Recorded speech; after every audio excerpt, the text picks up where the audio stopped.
partage autour de contes. Une vidéo un peu spéciale, puisque pas tout seul, ou plutôt moi vous allez me voir là dans cette mini intro de 30 secondes, 60 secondes, et ensuite donc c'est ma mère Patricia Midi qui va s'exprimer. En fait, je lui ai proposé de parler de quelque chose qu'elle fait donc depuis longtemps, c'est-à-dire conter, puisque je trouvais que ça pouvait avoir un lien sympa avec la chaîne, hein, un petit peu, même si c'est pas de la spiritualité en tant que telle, ça peut avoir beaucoup de sagesse, donc c'est finalement pas si long que ça. Et donc voilà, donc c'était l'occasion pour elle de parler de ça, de se présenter, de conter. Donc vous allez découvrir tout ça. Et puis voilà, donc j'espère que ça va vous plaire. Quand j'étais petite, on m'appelait le petit chaperon rouge. Maman, qui voulait être couturière, s'exerçait à nous confectionner des vêtements pour mon frère et moi. C'était l'hiver et elle m'avait confectionné une cape en laine rouge avec une capuche. C'était une histoire que j'aimais beaucoup. Une des premières histoires, surtout aussi les contes de Perrault, Riquet à la houppe et bien d'autres encore. Les contes font partie de moi. J'ai conté pour la première fois sur scène le jour de mes 40 ans. Je m'étais inscrite à un atelier de récits de vie et de contes traditionnels. Je pensais qu'on allait lire, pas du tout, sur scène. Et c'était le Bzou, la version nivernaise du petit chaperon rouge qu'avait choisi pour moi l'animatrice. Et j'en oubliais des parties, mais c'était un début qui allait durer et qui perdure et qui se développe encore beaucoup. Dans la vie, on dit que je suis slasheuse parce que j'ai plusieurs activités, plusieurs cordes à mon arc, on dirait. Je suis consultante, coach, conteuse, apicultrice, jardinière, mamigue pour mes 3 petites filles. Mais là, c'est le conte. Et le conte ne s'adresse pas qu'aux petits, le conte s'adresse à tout être humain sensible qui a cœur d'écouter avec son entièreté et ce qu'il est. Et comme je me formais au conte et que je participais à beaucoup d'ateliers et j'avais en même temps mon activité de consultante, un jour, lors d'une racontée, on vient me voir et on me dit « Allez, vas-y, lance-toi, sois conteuse !» Oui, mais j'avais une profession qui me plaisait beaucoup, une famille, et j'ai poursuivi comme cela. Et puis un jour, on m'a dit « Allez, viens avec nous dans l'association !» Et je suis aujourd'hui présidente de l'association Créative en Vol, une association d'artistes, conteurs, conteuses, où nous comptons pour tout public. Surtout dans les lieux qui ont un lien avec la nature, dans les festivals en lien avec la transition, des sujets à thème, des ateliers aussi de tranches de vie et tartines d'histoire. Et on nous sollicite de plus en plus, aussi bien aussi pour des contes bilingues qu'en lien avec les abeilles et les arbres. Remarquable. Chaque jour, je lis, ou plutôt chaque soir, je lis des contes, des histoires. Parce qu'en fin de compte, c'est le conte qui nous choisit. Quand on monte une représentation, on est à plusieurs, on compte à plusieurs voix et on a chacune, toute une série d'histoires que l'on a choisies. Mais c'est l'histoire qui nous choisit et en fonction du thème, tout cela, ça s'articule. Chacun avec sa propre sensibilité, son humour, sa malice, sa profondeur, sa richesse. Émerveillez-vous. Moi, je m'émerveille tous les jours, aussi bien dans la nature, en regardant les abeilles de mes ruches, en regardant mes petits grandir, un rayon de soleil posé sur une fleur, Et les contes apportent cet œil-là que l'on porte sur la vie, sur l'humanité, sur tout ce qui est vivant. Ils s'adressent à tous les âges et ils nous connectent à notre humanité. Et nous en avons bien besoin. Je vais vous proposer une histoire.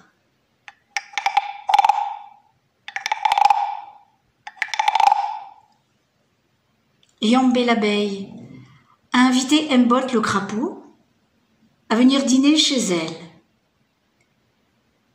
Mbot a tout de suite accepté.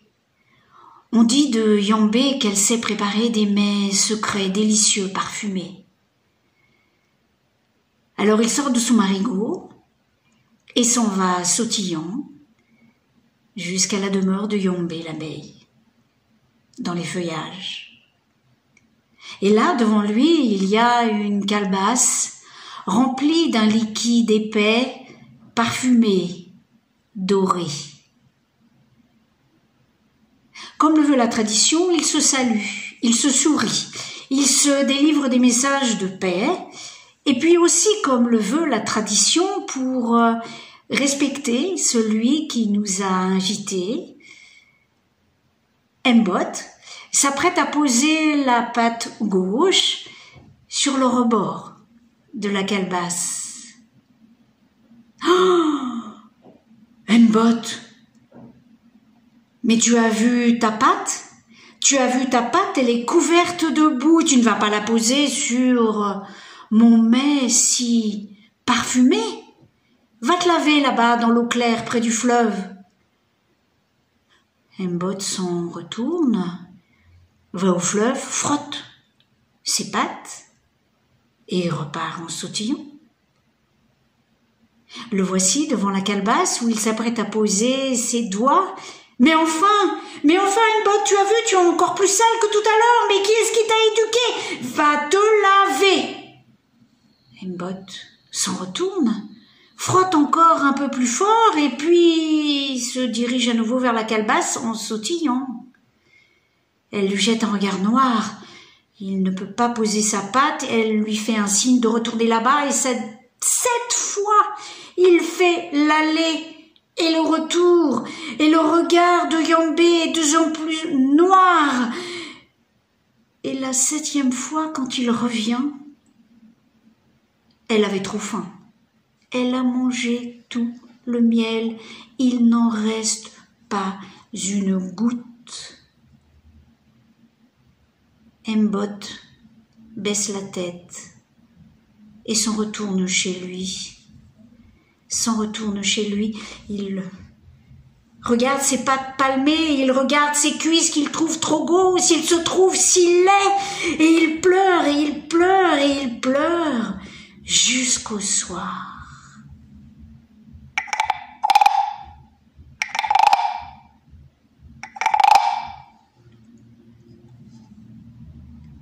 Le temps a passé. Pour se faire pardonner, Mbot invite Yambé l'abeille à dîner chez lui. Elle est fort étonnée, mais curieuse, elle accepte.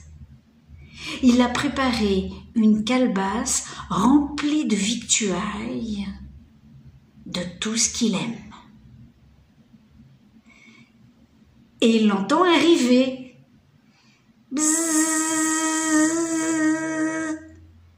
Elle va pour se poser près de la calebasse. Yambé, moi, je dîne en silence. Tu sors, va déposer ton tam-tam où tu veux, tu sors. Elle s'en retourne et elle revient. Bzzz. Va poser ton tam-tam ailleurs. Alors la 3e fois, elle essaye d'aller un petit peu plus doucement. Bzzz. Non, je t'entends encore, je ne veux pas de bruit, je veux que nous puissions dîner en silence. Et Yambé voit le regard noir d'Mbot. 7 allers-retours, elle fait. Et au 7e, Aimbot n'en pouvait plus, il avait si faim qu'il a mangé toutes les victuailles, il a récuré toute la calebasse. Et elle s'en retourne chez elle. Elle pense au regard noir qu'elle avait jeté à Aimbot, à sa condition. Et elle regarde ses ailes blanches qu'elle voudrait arracher. Ainsi sont faits les abeilles, ainsi sont faits les crapauds, à chacun sa nature.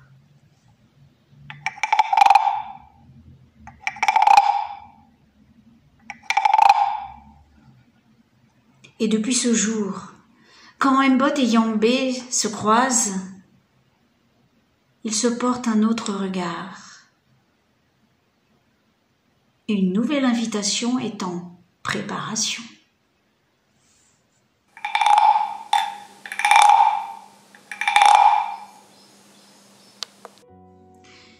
L'histoire que vous venez d'entendre, à chacun sa nature, est issue d'un ouvrage, La Confrérie des abeilles. C'est le premier que j'ai trouvé en cherchant des histoires sur la nature et les abeilles. Je vous encourage à aller voir, il y en a beaucoup d'autres. Les contes, c'est aussi des contes merveilleux, c'est aussi Afanassiev, c'est aussi Grimm, enfin il y en a beaucoup. Je vous conseille aussi une revue trimestrielle, La Grande Oreille.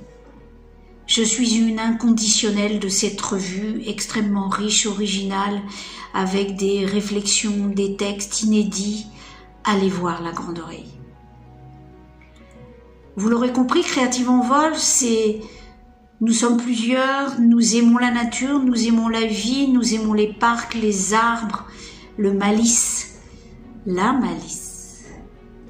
Nous comptons à plusieurs voix. Et puis, notre particularité, c'est aussi des conversations en anglais. Ce sont aussi des contes bilingues, puisqu'une conteuse est britannique dans l'association. Et puis, ce sont aussi des ateliers tranches de vie et tartines d'histoire, aussi bien pour les scolaires, les troisièmes, que les adultes, pour aller rechercher des souvenirs, les mettre à l'écrit et les passer à l'oral.